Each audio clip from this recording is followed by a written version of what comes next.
Hello friends, welcome to grow with CV. तो आप सभी का स्वागत है आपके अपने चैनल ग्रो विद सीवी पर। आज हम देखने वाले हैं सीटेट पेपर 2 एसएसटी के प्रीवियस ईयर क्वेश्चन, जो कि आपके 13 जनवरी 2023 को जो अभी रिसेंटली एग्ज़ाम है उसमें एसएसटी के पेपर 2 में पूछे गए थे। ठीक है, तो क्वेश्चंस को स्टार्ट करते हैं। क्वेश्चन नंबर 1 क्या है? The word Indus is called blank in Sanskrit, यानी संस्कृत में इंडस को क्या कहा जाता है? तो ऑप्शन नंबर सी यहाँ पे बिल्कुल सही हो जाएगा। इसको कहा जाता है Sindhu. Next question number 2। Question number 2 क्या कह रहा है? Which of the following is megalithic site, इनमें से कौन सा महापाषाण युगीन स्थल है? तो इसका करेक्ट आंसर है Brahmagiri, option number A. Next question number 3। Which of the following statements are true about Minhaj Siraj a chronicler in the court of Razia Sultan, यानी कि ये जो निम्न में से कौन सा कथन, उस दो कथन दिए गए हैं कि रजिया सुल्तान के दरबार में एक इतिहासकार मिन्हाज ए सिराज के संबंध में सही है। पहला कथन क्या है?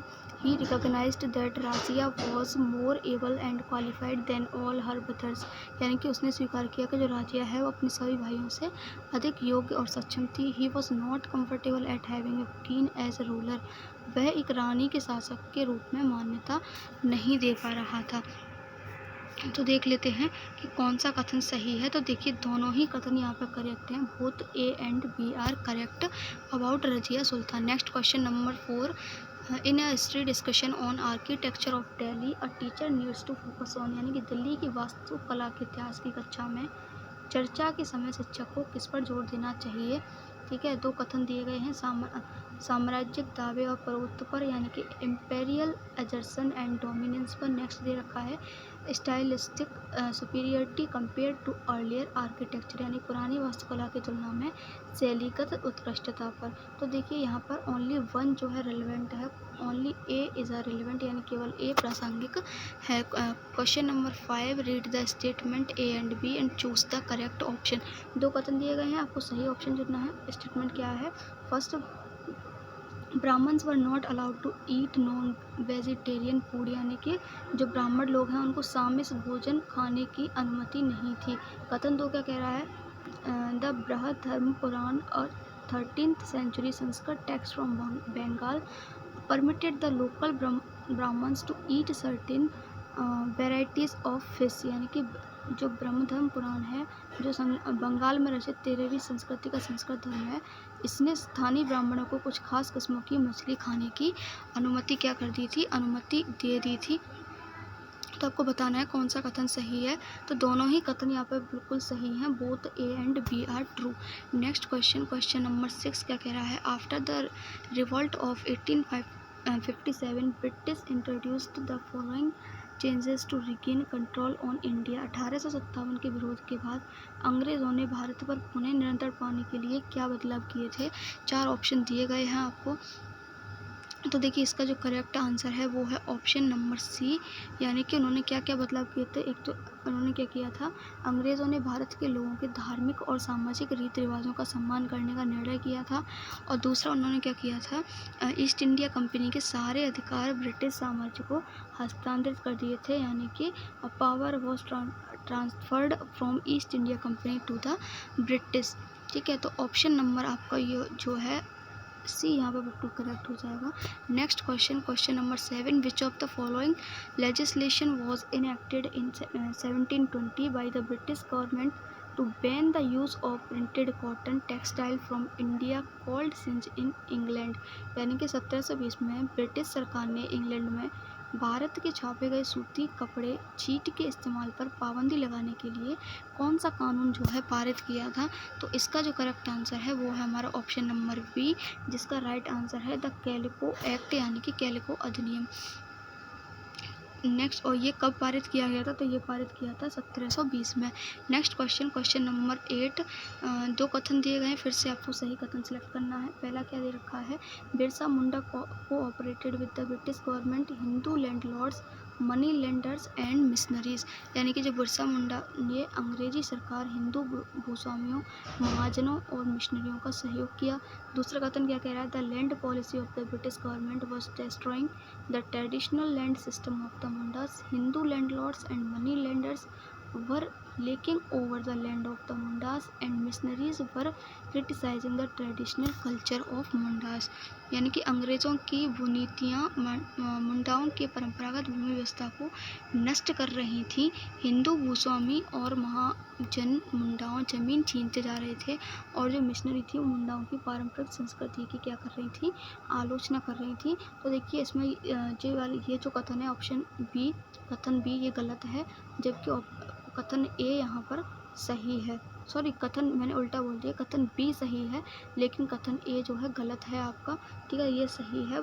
नेक्स्ट क्वेश्चन नंबर आपका 9। The Aligarh movement was founded in the year. Aligarh आंदोलन का प्रारंभ कब हुआ था? तो ये आपको सीधा सीधा याद रखना है, 1875 में। ठीक है, किस लिए हुआ था? तो धार्मिक रीति रिवाजों के अंधविश्वास की प्रवृत्ति पर रोक लगाने के लिए हुआ था। Next question number 10। Who among following founded the Arya Samaj. Arya समाज की स्थापना किसने की? इसका तो सभी को आंसर पता होगा, ये की है आपकी स्वामी दयानंद सरस्वती ने। Next question number 11। Match the following. ये आपको मैच करना है कॉलम 1 का कॉलम 2 से। Young Bengal movement, Ramakrishna mission, Aligarh आंदोलन, स्वाभिमान आंदोलन, ये आपको बताना है कि कौन जो है किस आंदोलन से जुड़ा हुआ है। ठीक है, तो इसका देखिए जो करेक्ट आंसर है वो है आपका ए का हो जाएगा चौथा, यानी कि यंग बंगाल मूवमेंट इससे जुड़े हुए हैं हेनरी डेरोजियो। रामकृष्ण मिशन इससे जुड़े हुए हैं आपके स्वामी विवेकानंद, और अलीगढ़ आंदोलन से जुड़े हुए हैं आपके सैयद अहमद खान, और स्वाभिमान आंदोलन है आपका पेरियार से related.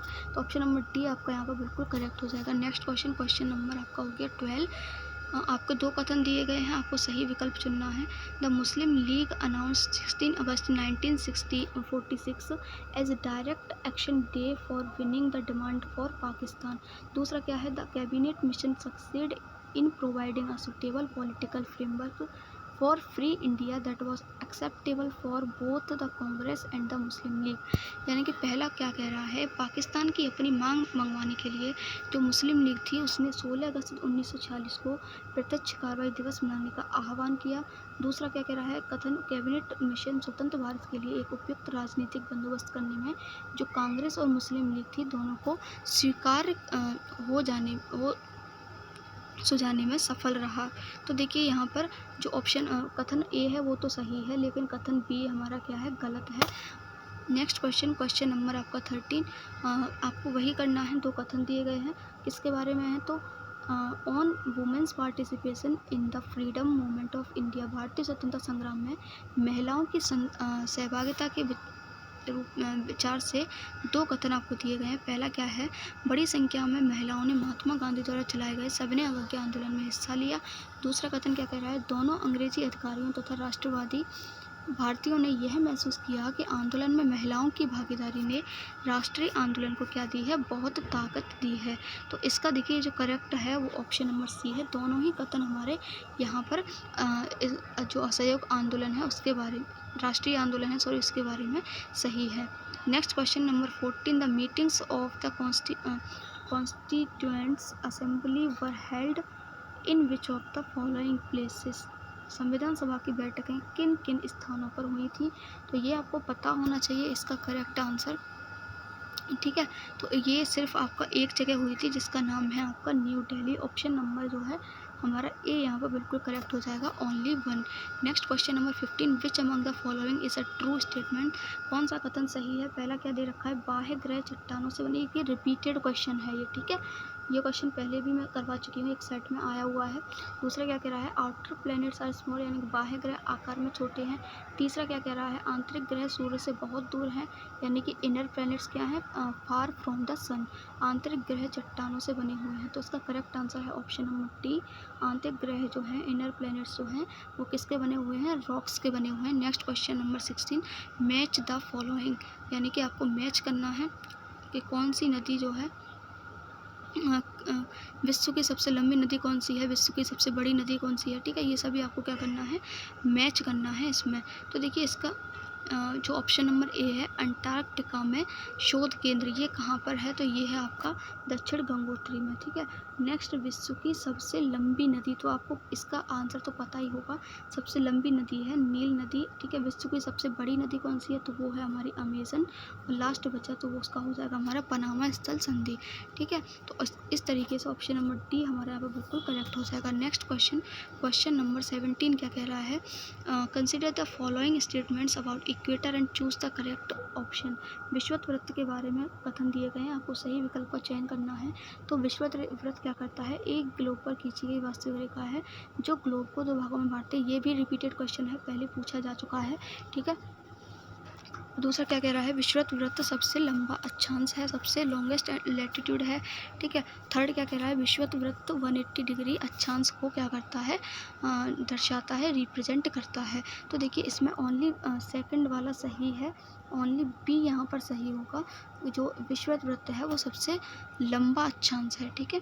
Next question, question number 18, यामोत्तरों के बारे में निम्न कथन पर विचार कीजिए, यानी कि मेरिडियंस के बारे में आपको कुछ कथन दिए गए हैं, आपको बताना है कौन सा सही है। पहला क्या कह रहा है? ये क्या है? देशांतरी रेखाएं आर लाइन्स ऑफ लॉन्गिट्यूड। दूसरा क्या कह रहा है? Are parallel lines to equator, यानी विषुवत वृत्त के समांतर रेखाएं हैं। तीसरा क्या कह रहा है? ये अर्धवृत्त हैं तथा इनके बीच की दूरी ध्रुवों की तरफ घटती जाती है और ध्रुवों पर क्या हो जाती है? शून्य हो जाती है। तो देखिए इसका ऑप्शन नंबर जो कथन ए और सी है इसके बारे में, यामोत्तर के बारे में सही है। तो इस तरीके से हमारा ऑप्शन नंबर सी यहाँ पे हमारा करेक्ट आंसर हो जाएगा। नेक्स्ट क्वेश्चन, क्वेश्चन नंबर 19, प्रवाल भित्तियों के बारे में नीचे दिए गए कथनों पर विचार कीजिए और सही विकल्प का चयन कीजिए। यानी कि कोरल रीफ्स के बारे में हमको जो है करेक्ट ऑप्शन सेलेक्ट करना है। तो पहला क्या दे रखा है? Coral are skeletons of large marine animals, यानी प्रवाल बड़े समुद्री जीवों के कंकाल हैं। दूसरा क्या कह रहा है? प्रवाल भित्तियाँ समुद्र तट को कटाव से रोकने में महत्वपूर्ण भूमिका निभाती हैं। तीसरा कथन क्या कह रहा है? जब जीवित पॉलिप मरते हैं तब उनके कंकाल बच जाते हैं। इन कंकालों के इकट्ठे होने से क्या बनते हैं? प्रवाल द्वीप बनते हैं, ठीक है। तो देखिए इसका जो करेक्ट आंसर है वो है ऑप्शन नंबर बी, यानी कि कथन बी और सी आपका यहाँ पर बिल्कुल सही है, जबकि ए आपका गलत है। Next question number 20, an elementary teacher wants to introduce theme life in the deserts to her class. Which of the following characteristics has to be part of the classroom discussion? यानी कि एक प्राथमिक स्तर की शिक्षिका है, वो अपनी कक्षा में क्या करना चाहती है? रेगिस्तान में जीवन थीम पढ़ाना चाहती है। तो उसे किन विशेषताओं को जो है कक्षा में इंक्लूड करना चाहिए? तो 4 दी गई हैं यहाँ पे। एक अत्यधिक टेम्परेचर, निम्न वर्षा, ठीक है। थर्ड आपका दे रखा है बहुत कम वनस्पति, लास्ट दे रखा है आपका शुष्क प्रदेश। तो देखिए रेगिस्तान में वो जीवन पढ़ाना चाहती है, ठीक है।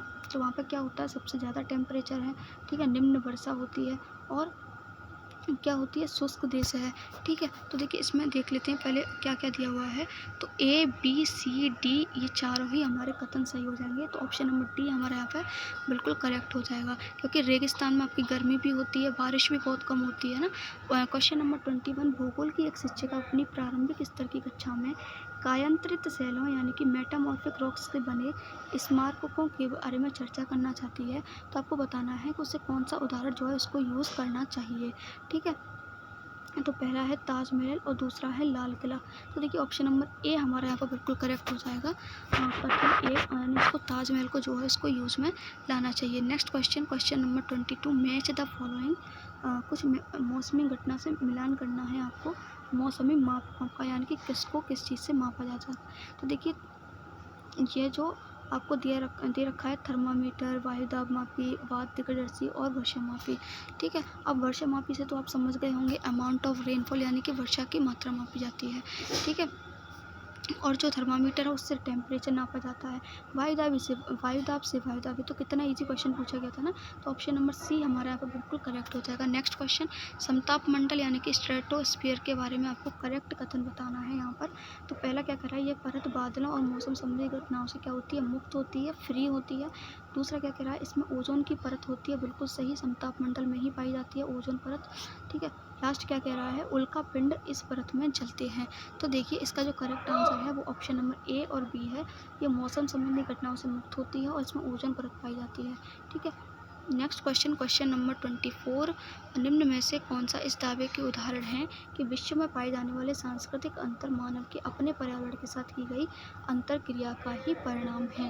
ठीक है, तो अमेजन बेसिन में लोग तीव्र ढलान वाली छतों के मकानों में रहते हैं। अमेजन बेसिन में लोग कर्तन व दहन पद्धति का प्रयोग करते हैं। तीसरा क्या कह रहा है, बिहार तथा असम के लोग सिल्क से क्या बनाते हैं, हस्तशिल्प बनाते हैं। तो देखिए आपका जो ए बी सी ये तीनों ही कथन आपके सही हैं, तो ऑप्शन नंबर डी आपका यहाँ पर बिल्कुल करेक्ट हो जाएगा। नेक्स्ट क्वेश्चन क्या कह रहा है, आपको 2 कथन दिए हैं, सही बताना है कौन सा कथन सही है। पहला क्या है, एक सुखद मनोरम भूदृश्य एक संसाधन नहीं है, यानी कि pleasant beautiful landscape is not a resource. दूसरा क्या कह रहा है, a resource must always have a economic value, यानी एक संसाधन को हमेशा आर्थिक मूल्य वाला होना अनिवार्य है। ठीक है, आपको ये बताना है कौन सा सही है, ए सही है, बी सही है या फिर एक भी सही नहीं है। तो देखिए इसमें जो है आपके जो दोनों ही कथन हैं वो गलत हैं। ए और रीजनिंग और स्टेटमेंट दोनों ही आपके क्या हो जाएंगे, फॉल्स हो जाएंगे। ठीक है, नेक्स्ट क्वेश्चन है, सतत पोषणीय विकार के बारे में कथनों पर विचार कीजिए, यानी कि सस्टेनेबल डेवलपमेंट के बारे में आपको सोचना है। ठीक है, 2 कथन दिए गए हैं। पहला क्या है, सतपोषणीय विकास का तात्पर्य संसाधनों का अधिकतम दोहन करना है। ठीक है, नेक्स्ट क्या कह रहा है, सतत पोषणीय विकास के अभाव में अनवीनीकरण संसाधन निश्चित रूप से क्या हो जाते हैं, शीघ्र समाप्त हो जाते हैं। ठीक है, तो इसका देखिए ये कथन जो ए है वो तो गलत है, लेकिन कथन बी हमारा सही है, तो करेक्ट आंसर हो जाएगा ऑप्शन नंबर डी।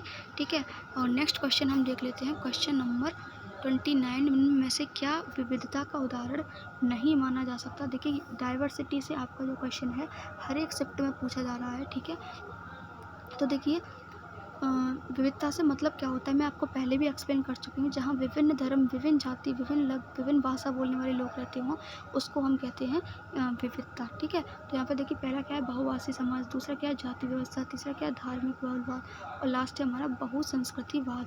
तो देखिए बहुभाषी यानी कि बहुत सारे जो लोग हैं, बहुत सारे लोग यानी अलग अलग भाषाओं को बोलने वाले लोग।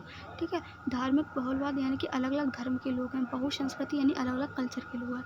लेकिन दूसरा आप देख रहे होंगे बी, जिसमें लिखा है कास्ट सिस्टम और कुछ नहीं लिखा है, तो यही हमारा क्या हो जाएगा, गलत हो जाएगा। नेक्स्ट क्वेश्चन, क्वेश्चन नंबर 30 क्या कह रहा है, when were the electronic voting machines यानी EVM used in general elections in India for the first time, यानी कि पहली बार जो है ईवीएम का प्रयोग सर्वप्रथम कब हुआ था, ये आपको बताना है। ठीक है, तो इसका जो करेक्ट आंसर है वो ऑप्शन नंबर डी 1999 यानी 1999 में। ठीक है, next question, question number 31, in different talukas of various districts land disputes are largely taken care of by the, यानी कि कई जिलों के विभिन्न तालुकों में भूमि के मामलों का निपटारा किसके द्वारा किया जाता है। तो जब भी भूमि के निपटारों की बात आती है तो उसमें आता है हमारे तहसीलदार की बात आती है। तो ठीक है, कौन करता है, तहसीलदार करता है। सहकारी संस्था के संदर्भ में रिलेवेंट कथन बताना है आपको। पहला क्या है, ये बेहतर आय उपलब्ध कराती है, व्यापारियों पर कम निर्भरता रहती है, बड़ी कंपनियों को सहायता करती है, या फिर सदस्यों की क्षमता बढ़ाती है। तो देखिए ऑप्शन नंबर ए और सी यानी कथन ए और सी जो है आपका यहाँ पर बिल्कुल करेक्ट हो जाएगा। ठीक है, और आपको नेक्स्ट क्वेश्चन क्या है, क्वेश्चन नंबर देख लेते हैं आपका 34, विच movement demanded equal rights for African American people in USA, यानी कि कौन सा आंदोलन संयुक्त राज्य अमेरिका में अफ्रीकी अमेरिकन लोगों के लिए समान अधिकारों की मांग कर रहा था। तो इसका करेक्ट आंसर है option number B, civil rights movement, यानी कि नागरिक अधिकार आंदोलन। तो आज के लिए बस इतने ही क्वेश्चंस। फ्रेंड्स, अगर आपको वीडियो अच्छी लगी हो तो प्लीज़ वीडियो को एक लाइक ज़रूर कर देना। और देखिए इससे पहले जो है एसएसटी की 5 क्लासेस कंप्लीट हो चुकी हैं। ये हमारी एसएसटी की आज 6 क्लास थी। ठीक है, और ये पीवाईक्यूज़ की सीरीज़ अब डेली इसी तरह चलने वाली है पेपर 2 एसएसटी के लिए। Thank you so much for watching this video.